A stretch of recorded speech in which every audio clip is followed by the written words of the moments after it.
Does this little corner look familiar? It has been quite some time since we've been sat here, and man, it feels good to be back. Hi, my name is Sarah Freshly, and welcome back to Freshly Read Books.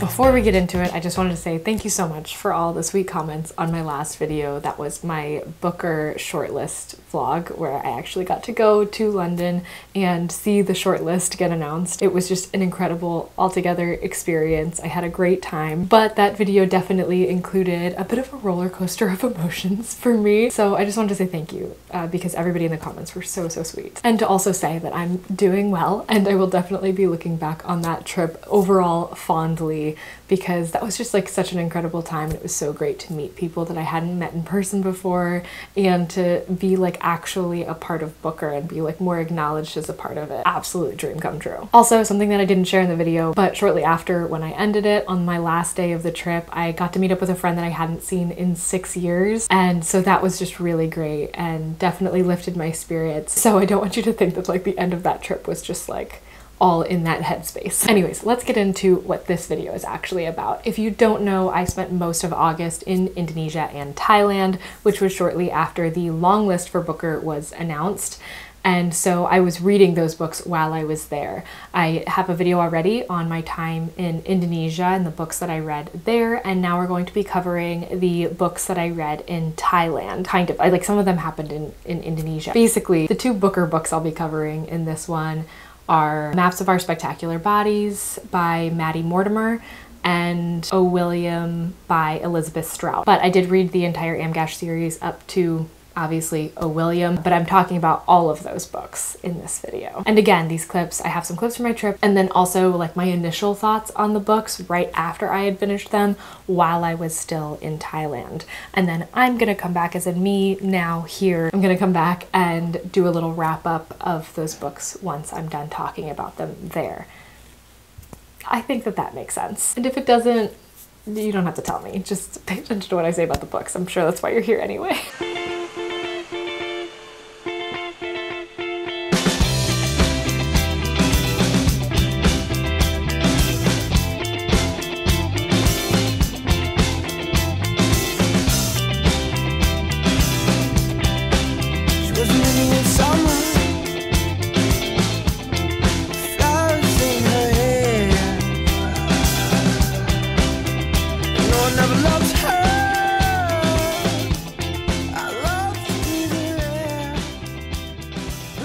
This shot might be severely crooked, but I am in Thailand now. I actually just got here a little earlier today, and I finished reading Maps of Our Spectacular Bodies just as we were getting here. Actually, I read the last page of it while we were on the elevator up, and I don't fully know what to think because I really struggled through a lot of this book. It like took me quite some time to get through, and I think that that's going to be the case for probably a lot of people if I had to guess, just because of the way that it's written.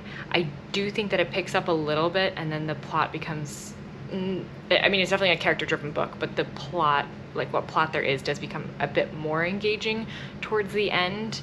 But it's still definitely through and through a character-driven book. And a lot of things are very out of order and told out of order in a way that can make it kind of feel like you're like lost in the life of a person. But I do think that that can be a pro. I don't know that it was a pro for me, but I think that there are people that enjoy that type of story. What really stands out in this book is the writing. Oh my gosh, the writing. Really fantastic wordplay, and just the poetry that like it would have within it. It's just great. I haven't talked about what this book is about. It's about a woman who has cancer for the second time in her life.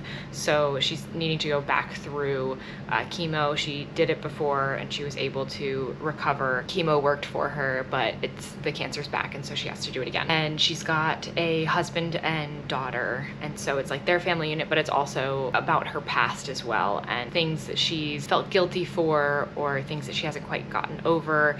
And then it's a lot about like the human body itself, and almost making characters out of our bodies, and especially the female body. There are things I really like about this book, but it gets lost in the overall book that I think as a whole I didn't really like. It's very confusing. I don't know my own mind about this one because I don't understand how I can like look back at certain things so much and like them as much as I did, and have also gotten such strong feelings from this book, and yet at the same time my overall impression of it is still like, I don't know. I'm definitely gonna have to think more on this one and try to collect my thoughts because I think that as I sit with it, I'll probably feel more negatively towards it, because I think that I really liked the ending. I think that most of all of the book, and then there's like certain points within the book that I enjoyed. So I know that I'm pretty colored by that at this point, because obviously that's the part that I just read, and I need to sit with the beginning of the book. I started this book, gosh, I think we were only a few days into our trip, and I ended up reading other books between, like after I'd already started this one, I ended up reading Small Things Like These and the curious incident of the dog at nighttime. I ended up reading both of those, and actually, yeah, the first two books in the Amgash trilogy that ends in O. William. I read those as well between starting and finishing this book. So I definitely struggled with it, and I couldn't read it all at once. I don't think that this is a book that should be like read through quickly, because I think that any enjoyment that can be gained out of it would just be like taken away by trying to get through it quickly. I think it's something that would have to be read really slowly, and I wish that I was reading the actual physical copy and not just a copy on my Kindle, because I don't know, I feel like that would have been better. I can't explain why, I just do. But yes, I am in Thailand now, which is very exciting. You can't really tell because it's dark out and my view is of another hotel and a rooftop, so, but it's raining here, which it is rainy season, so that makes sense. And I'm excited to be here. I already miss Indonesia a bit, but Thailand was the country of the two that I was the most excited to go on this trip, so I'm very excited to actually be here.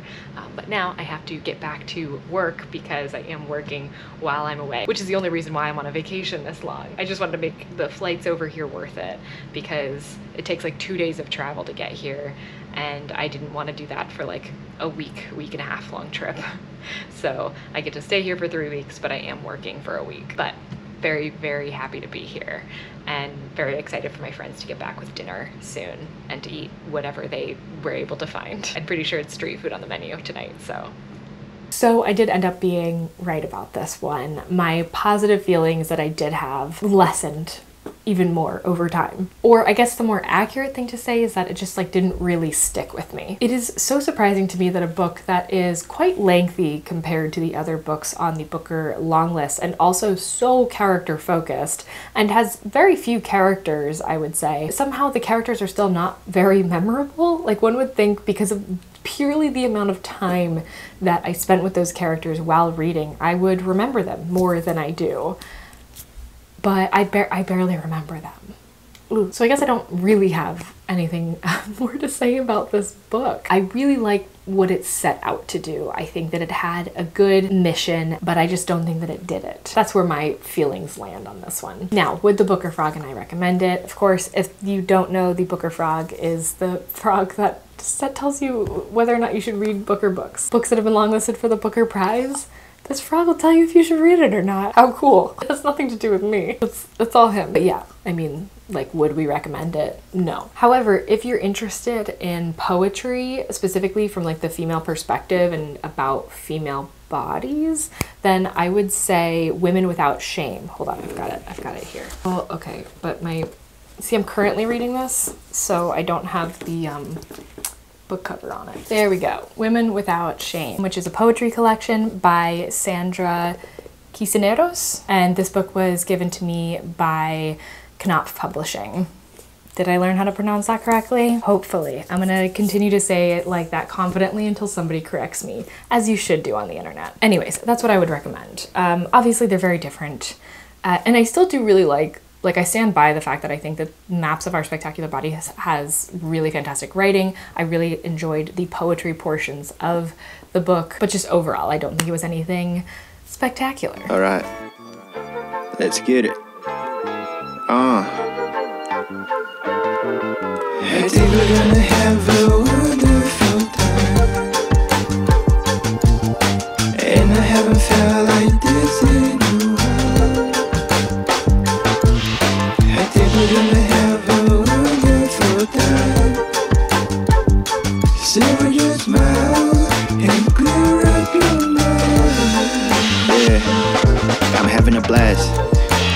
woke up to spitting the facts. I'm taking it back, inserting out the gift from the bed, while focus on the things that got nothing to add.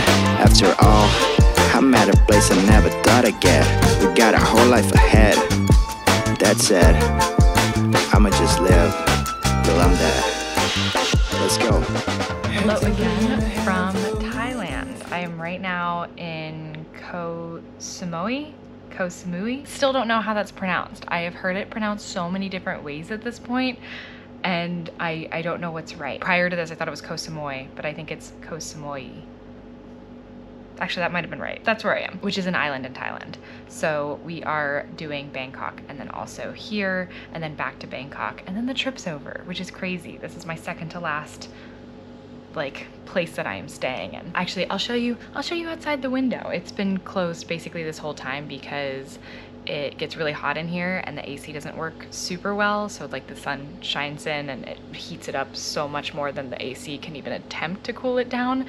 So we have the blinds closed all the time, but it does look kind of cool outside, so I'll show you. All right, so that's the sign for our current homestay, hotel, whatever this one's called.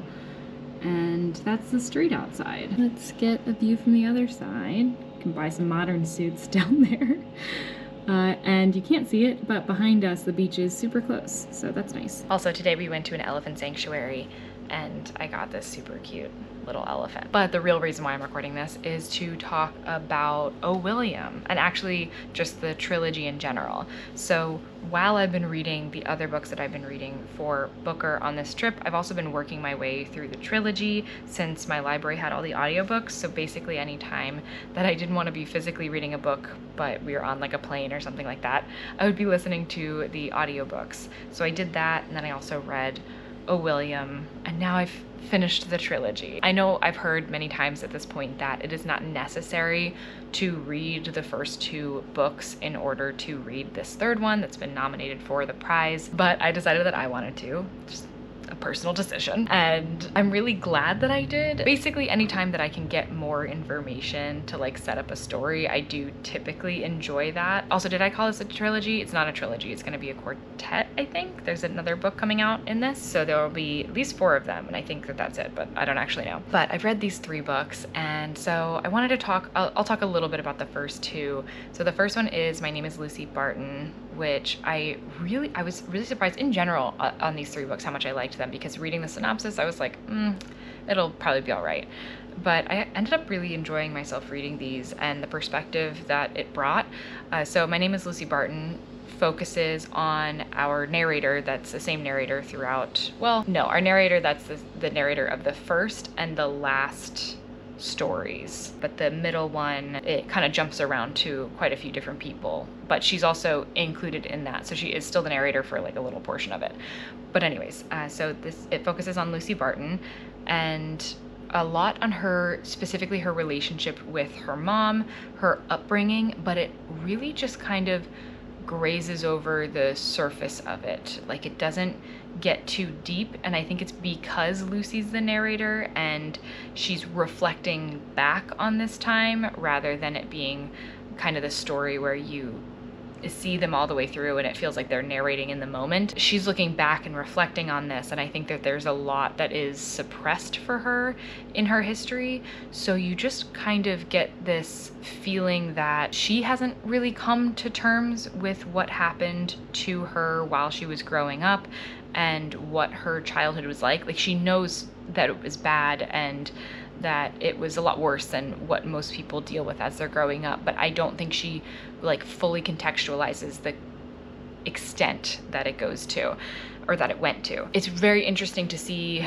the story told this way, because you are seeing this mother-daughter together that have a very like strained relationship, but they are together for most of the book because Lucy is in the hospital, ill, and her mother comes to stay in the hospital room with her for some time. And so it goes through the conversations that they have and everything. And so this is the glimpse you get of a mother reaching back out to her daughter, coming back and spending time with her. But then as you move through the story, you realize just how strained their relationship is and has been, and how unhealthy the relationship is, and how her mother wasn't a good mother, and in the different ways. But it's all very quick, small things that allude to it or that talk about it, and you don't really get to fully understand everything about it, but you get the feeling of what it was like for Lucy to grow up and why she chose the decisions that she did later in life. And so I really liked the way that was told, because I think that there's a lot of stories. One that comes to mind is like Educated by Tara Westover, where you see like pretty much every terrible, tragic thing that happens to her, and it's because I don't believe that story really feels like it's somebody, and it's been a few years since I read it, but that it's somebody reflecting back on their past, but it almost feels more like you're going through it with them. Whereas Lucy, you are very much getting the story from the perspective of a person that's still processing it, and I think that is very interesting, and it makes for a much more interesting read and a way to tell this kind of story, because you can almost feel that hurt more because you know that it goes deeper than she's telling you, and you almost it's this weird relationship it builds between the reader and the narrator, where you like want her to trust you more, to be able to open up more, and you want her to trust herself more and be able to dig deeper. But you know, it's like in her own time, if that makes sense. And then the second book, what was that called? Anything is Possible. That one, so in the first book, Lucy is writing a story, which is kind of the story that she's narrating, and she ends up publishing this book, and then other people, like people in her life, read it. And then in the second book, you can see some of them and like their reactions to reading it or their feelings about the book. But then also it just goes into a bunch of people that are mentioned in the first book through the conversations with Lucy and her mother, but you get to learn more about them. And I think a large part of that one, which I've been seeing is a lot of people's favorites, and I really liked that one as well, but I think a large part of the messaging, I guess, is that you hear so much about like how hard and tough things were for Lucy, and then you see other people that were mentioned that you're getting a very like one-sided view of, and then in the second story you're getting the like actual story of their lives. And in addition to that, them reading Lucy's book and discovering what she went through is almost cathartic for them, to know that like everybody's got stuff going on, or like how many people come from not ideal situations. Like basically every story that's told, there are these huge points that make their lives harder, or I don't want to say worse, but I guess so, like outside factors that they can't really control, or hard times that they have, and all of the tendencies to blame themselves for it, and then knowing that somebody else has gone through similar things and is also blaming themselves for it. Like it's almost like a misery loves company situation, or like all happy families are alike, but all unhappy families are unhappy in their own way. What is the Anna Karenina quote? You know the one I'm talking about. But it's kind of like that that deal.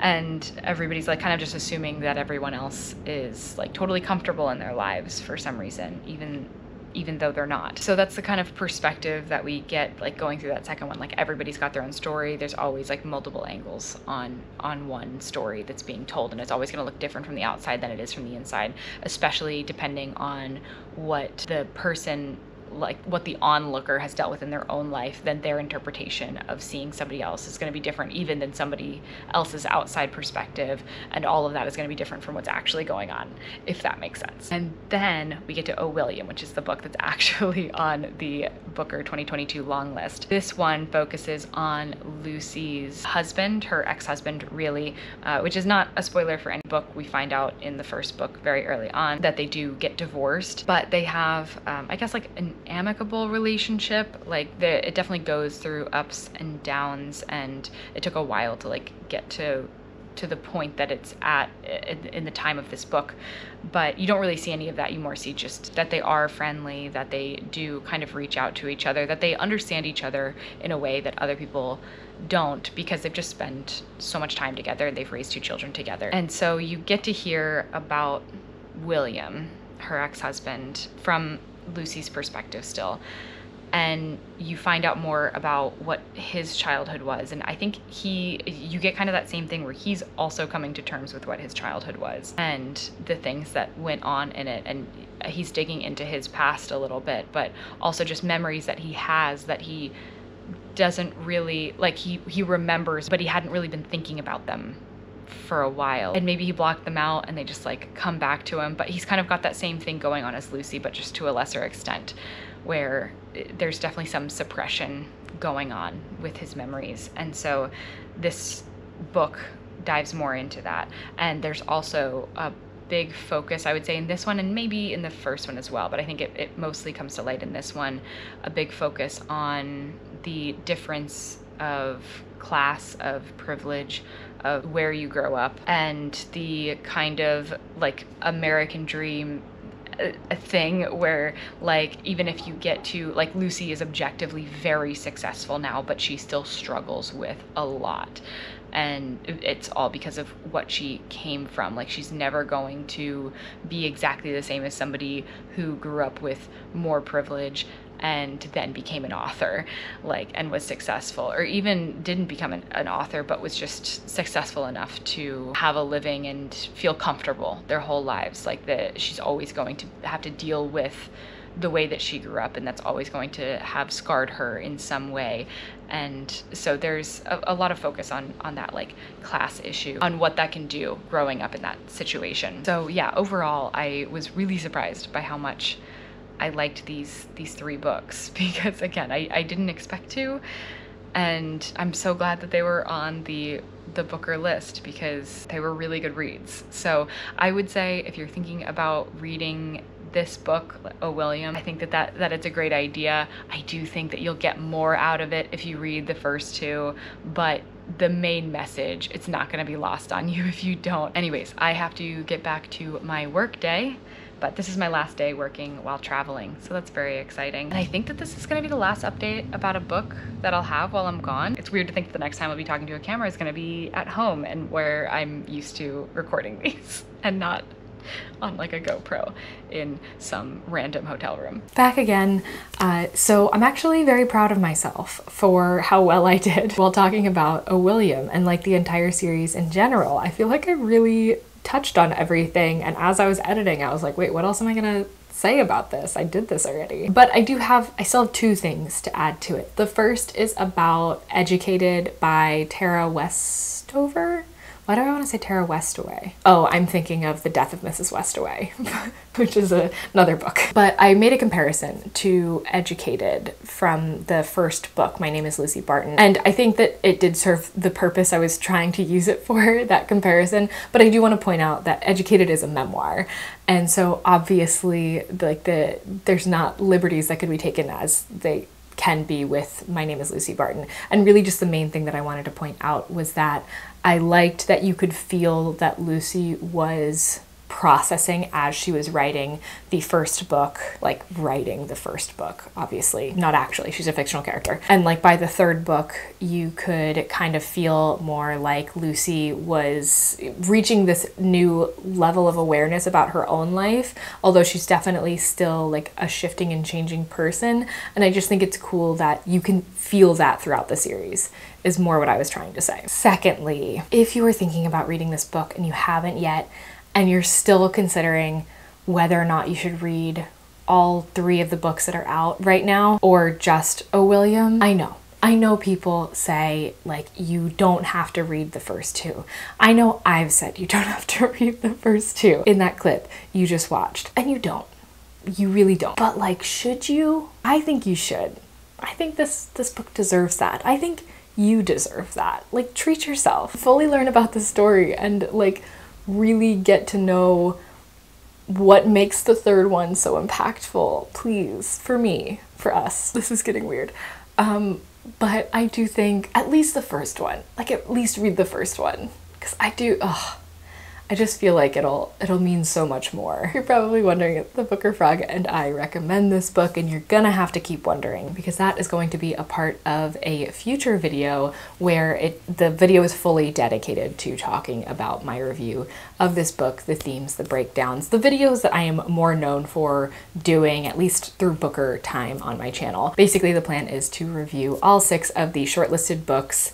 They're each gonna get their own video where we dive a little bit more in depth, and they're all going to be coming out in 1 week. So every day for 6 days, having a new video, a new review on one of the shortlisted books, which I guess isn't quite a week, but I don't know, maybe I'll do something on the 7th day. I haven't decided yet. So that'll either be in 2 weeks or 3 weeks time, not sure yet. Next week should be my TBR tackle for September. So if you don't follow those, you should. They're a lot of fun. I've got a whole playlist for the entire year of my TBR tackle videos. So check that out. So yeah, if you're excited for that, if you're excited about the 6 reviews that will be coming soon about all of these books, then consider subscribing. I can now officially start saying again, I upload new videos every Wednesday. I'm not positive that this video is coming out on Wednesday because I'm filming this part on Wednesday, but I know going forward that now that I'm back home and more reliably have time to edit, that I will be not just doing a video every week, but specifically on Wednesdays of every week. So stick around, let's spend our Wednesdays together. And that's it for this video. So I will see you next week. Bye. Oh, I didn't ask. Let me know what your thoughts were about these books, and also which book you're most excited to see like a full review on of the 6 shortlisted books. Okay, now for real. Bye.